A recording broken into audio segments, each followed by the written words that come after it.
میوانداری بەڕێز نەوزاد شێخ کامیلمان کردووە بۆی ئەم پرسە لەگەڵ بەڕێزیان وەکو بەڕێوەبەری گشتی بازرگانی هەرێم باس بکەین و پرسیارەکانمان لەو بکەین. بەڕێز نەوزاد ئەم کاتت باش سڵاوت لەبێت. چەند ڕۆژێک پێش ئێستا وەزارەتی بازرگانی عێراق ڕایگەیاند کە گەنمی جوتیارانی هەموو ناوچەکانی باشووری عێراق وەرەگرێت بەبێ هیچ یاخود با بڵین بە هەموو چەشنێک وەریەگرێ بەبێ ئەو پلانەی کە جانراوە ئەوان ئەو گەنمە وەرەگرن. ئەمە شمولی هەرێمی کوردستانی شەکات؟ بەڵێ سەرەتا سڵاوتان لێبێ، سڵاو لە بینەرانتان. هەروەک ئاگادارن پرۆسەی وەرگرتنی گەنم لە ناوەڕاست و خوارەوی عێراق چەند ڕۆژێکە دەستی پێکردووە، بەڵام لە هەرێمی کوردستان هێشتا لەبەر ئەوەی هەرێمی کوردستان بەرهەمەکانی درەنگ پێدەگا ڕەنگە وەرگرتنی گەنم لە کوردستان دوا بکەوێ بچێتە سەرەتای مانگی 6. لەم مانگەدا ئێمە ئامادەیەکەین بۆ وەرگرتنی گەنم لە سایلۆکان. بە دڵنیایەوە هەر بڕیارەکە لە بەغدا دەردەچێت سەبارەت بە وەرگرتنی گەنمی جوتیاران هەرێمی کوردستانیش دەگرێتەوە وەکو ئەوەی کە لە ناوەڕاست و خوارەوی عێراق بێت. باشە، یعنی ئێستا گەنمی هەموو هەرێمی کوردستان وەرەگیرێت؟ بەپێی ئەو زانیارانە کە ئێمە هەمانە هەروەکو خطەکە سەرانسەرێ لە هەموو عێراقا یەک خطە دانراوە، خطەی تەسویقی و خطەی زراعی. لە سەرەتادا بڕیار بوو 400,000 تەن گەنم لە هەرێمی کوردستان وەربگرن، بەڵام پاش ئەوەی کە ئەنجومەنی وەزیران کۆبوونەوەی کرد و جوتیارەکان ناڕەزاییان دەربڕی کە گەنمیان هەیە و دەبێت هەمووی وەربگیرێ، بۆیە لە کۆبوونەوەی ئەنجومەنی وەزیران بڕیاردرا هەموو ئەو گەنمەی کە بەرهەم دەهێنرێت لە عێراق بە هەرێمی کوردستانیشەوە لە سایلۆکانی عێراق و هەرێمی کوردستان وەربگیرێت. کەواتە بەڕێز شێخ نەوزاد ئەمە هەواڵێکی خۆشەکە توانین بڵین وەکو مژدەیەکە بۆ جوتیاران، کەواتە ئێستا دڵنیابن لەوەی گەنمەکەیان هەر چەندێکە و هەر چۆنێکە وەرەگیرێت. بە دڵنیایەوە وەرگرتنی گەنم خۆی دەزانی مواصفاتی خۆی هەیە، مواصفاتی عێراقی هەیە بۆ وەرگرتنی گەنم. بەپێی ئەو مەرجانە بێت کە مواصفاتی عێراقی هەیە لە سایلۆکانە لا ئێمە هەیە، بە دڵنیای ئەو گەنمە وەردەگیرێت، بەڵام خۆ ناشکرێ هەموو گەنمێک وەربگری. گەنمەکان هەندێک جار ڕەفز دەکرێن لەبەر ئەوەی ئەو مواصفاتی عێراقی تێدا نییە. بەڵێ باشە، ئەو سایلۆیانەی کە ئێستا لە هەرێمی کوردستان هەیە بڕی چەندێک گەنمیان تیاماوە؟ زیاتر تا ئێستا تام لە حەزێکە لەگەڵ جەنابتان قسە دەکەین نزیکەی 300,000 تەن گەنم لە سایلۆکانی هەرێمی کوردستان ماوە. ئێمە تقریباً تاقەی خزنیمان لەسەر ئاستی هەرێمی کوردستان بە سایلۆکان بە بەنزەکان و بە بنکەرەکان نزیکەی 750,000 تەنە. بۆیە ئەو کاتێک کە دەستمانە کرد بە وەرگرتنی گەنم بە دڵنیاییەوە یەک دوو حەسەیکە گەنم تەوزیع دەکرێت بە ئارد، بۆیە ئەو کاتە ڕەنگە زیاتر لە 120,000 تەن گەنمی کەش بدرێت بچێتە ئاشەکانەوانێ و شوێنمان دەبێت بۆ وەرگرتنی زیاتر لە 500 تا 600,000 تەن گەنم ئەگەر لە کوردستان ئەو بڕەمان هەبێت. کەواتە نابێتە بەربەست لە بەردەم وەرگرتنی گەنمی نوێ ئەو گەنمەی کە ئەمساڵ کۆکرێتەوە؟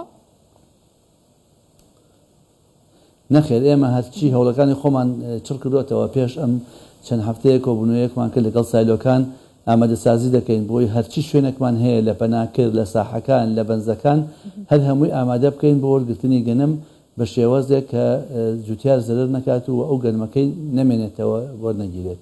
باشە، بەڕێز شێخ نەوزاد ئێوە لەگەڵ وەزارەتی کشت و کاڵ پەیوەندیەکی باشتان هەیە، بەپێی ئەو هەماهەنگی و پەیوەندی کە هەتانە ئاگادارن لەوەی کە بەرهەمی ئەم ساڵی گەنم لە هەرێمی کوردستان بەتایبەت کە بینیمان وشکە ساڵی یەکەم بارانیە چەند ئەبێت بڕەکەی بۆ ئەم ساڵ؟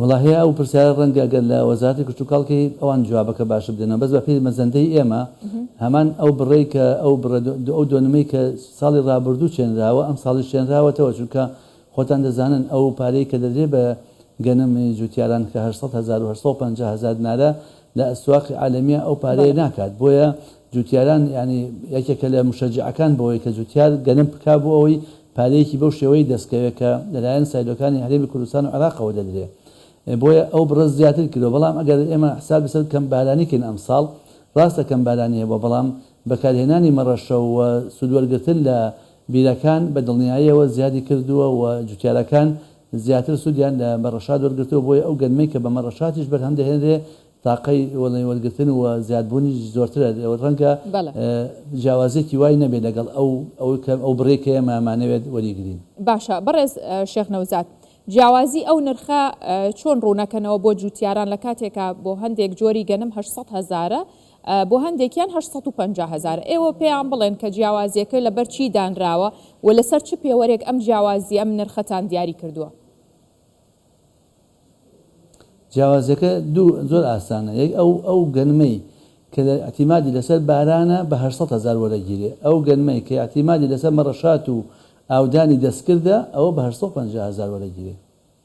باشە بەڕێز شێخ نەوزات، وەزارەتی پلاندانان وەزارەتی بازرگانی عێراق پلانێکی هەبوو کە هاوکاری و پاڵپشتی جوتیاران بکە بە تایبەت ئەوانەی کە سیستمی مەڕەشە و ئاودێری دانێن. ئایا ئەمە هەرێمی کوردستان ئەگرێتەوە؟ ئێوە هیچ پلانێکتان هەیە بۆی کە جوتیارانی هەرێمی کوردستان قەرزیان پێ بدرێت و بتوانن سوود لەم پاڵپشتیانە ببینن؟ ئەو پرسیارە باشتر وایە لە وەزارەتی کشتتوکاڵی کە چونکە ئەوە پێوەستە بەوانەوە ئێمە تەنها گەنمەکە وەردەگرین و ئەو پارەی کە تەرخان کراوە بۆیان لە ڕێی سایلۆکانمانەوە بە چەک دەیدێنە جوتیارەکان، چونکە ئەوان پەیوەندیان لەگەڵ وەزارەتی کشتتوکاڵ هەیە و ئەگەر شتێک دابین بکرێ بۆ پێداویستی کشتتوکاڵی لە ڕێگەی وەزارەتی کشتتوکاڵەکانەوە دابین دەکرێت، نەک لە ڕێگەی وەزارەتی بازرگانیەوە. باشە، ئەگەرم پرسیارەشم هەر پەیوەندی بە ئێوە هەبێت، من پرسیارەکە لەسەر سایلۆکانەکەم. ئایا ئەم ساڵ هیچ سایلۆیەکی نوێکرێتەوە کراوەتەوە بۆی کە یاخود هەمان بڕی ساڵانی پێشووە کە ئەتوانرێ وەرگیرە و کۆگا بکرێ، ئەنی ئەتوانن ئەو کۆگایانەی کە هەیە ئەو سایلۆیانەی کە هەیە تەنها ئەوانن؟ لە ساڵی ڕابردوو ئێمە 3 سایلۆمان تەواو بوو، بەڵام نەمانتوانین بەس تەنها لە سایلۆی قوشتە پەتوانیمان گەنم وەرگرین. سایلۆی گەرمیان هیچمان لە بنکەرەکانی گەنممان وەرگرت، لە سایلۆکە گەنممان وەردەگرت کە تەواویش بوو لەبەرەوەی میلاکی پێویستی بۆ دیاری نەکرا بوو. سایلۆ ڕۆڤێژ بە هەمان شێوە لە پەنکەرەکانی وەرگیرا لە سایلۆکە وەردەگیرا کە 40,000 تەنە لە هەرێکیانە، بۆیە ئەم ساڵ سایلۆی گەرمیان 40,000 تەنە بێژگە لە پەنکەرەکانی گەنم وەردەگرێ، سایلۆ ڕۆڤیا 40,000 تەنە بێژگە لە پەنکەرەکانی گەنم وەردەگرێ، سایلۆی قوشتەپە خۆشی 40,000 تەنە ئەویش گەنمی تێدا وەردەگیرێ. ئەگەر ئەو گەنمەی کە ئێستا تێدایە بینەرین بۆ ئاشەکان. لەبەر ئەوە ئێمە ئەم سایلۆمان ئێستا ئەم ساڵ بە میلاکی تەواوە تەجهیز کراون، ئینشاءڵڵا گەنمی لێ وەردەگیرێ. وار بۆ زانیاری جەنابیشی ئێمە سایلۆیەکمان لە هەڵابجێ شەهید دروست کردووە، ئێستا لە 170 ئەتوانم بڵم تەواو بووە. ئەم ساڵ تازە فرای وەرگرتنی گەنم ناکەوێت، بەس ئینشاءڵڵا ساڵی ئایندە ئەویش بە 40,000 تەنە گەنم دەگرێت لە سایلۆی هەڵابجە، ئەویش گەنم وەردەگرێ.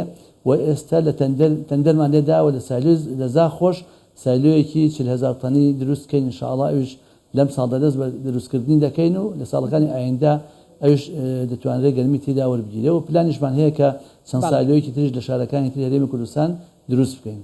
باشە، بەڕێز شێخ نەوزات، ئەمە بە دەرفەتی ێزام لێرە پرسیاری بەشە خۆراکی مانگانەی هەرێمی کوردستانت لێ بکەم. ئایا بەشە خۆراکەکە هیچ گۆڕانکاریەکی بەسەرە هاتووە؟ ئەو گرفتانەی کە لە ماوەی ڕابردووە هەبوو لەسەر ئەو بڕەپارانەی کە وەرەگیرێت تا ئێستا چارەسەر کراوە یاخود نا؟ سەبارەت بە بەشە خۆراک لە ئێستادا لە دابەشکردنی بەشی دووهەمی خۆراکین هەرچەندە تۆزێک لە برنج و زەیتی هەندێک لە بریکارەکان ماوە نەگەیشتووە لەبەرەوەی لە بەغداوە بۆمان نەهاتووە، بەڵام ڕۆژانە ئێستا بۆمان دێت بە دڵنیاییەوە ئینشاڵڵا لە ئایندێکی نزیکدا بەشی دووەمی خۆراک تەواو دەبێ و پێدەنێنە قۆناغی بەشی سێهەمی خۆراک و هەموو ئەو مادانەی کە لە ڕابردوو وەرمان گرتووە کە بریتێ لە 3 کیلۆ برنج، 1 کیلۆ شەکر، لیترێ زەیت، 400 گرام دۆشاو، 9 کیلۆ نیسک، 9 کیلۆ ئالینۆک، ئەمانە بە بەردەوامی لەناو بەشە خۆراکدان و وەری دەگرن و هیچ مادەیەکی تریش زیاری نەکردووە. ئەم ساڵ جگە لەوەی کە لە مانگی ڕەمەزانە 250 گرام فاسۆلیا زیادی کردبوو لەگەڵ 250 گرام نۆکە، ئەو دوانە زیادیان کرد، بەس تەنها بۆ مانگی ڕەمەزان بوو.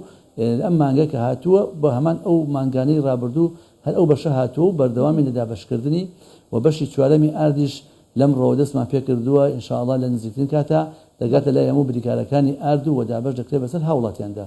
بەڵێ، بەڕێز نەوزات شێخ کامیل بەڕێوەبەری گشتی بازرگانی هەرێم لەگەڵمان بووی، سوپاس بۆ ئێوە.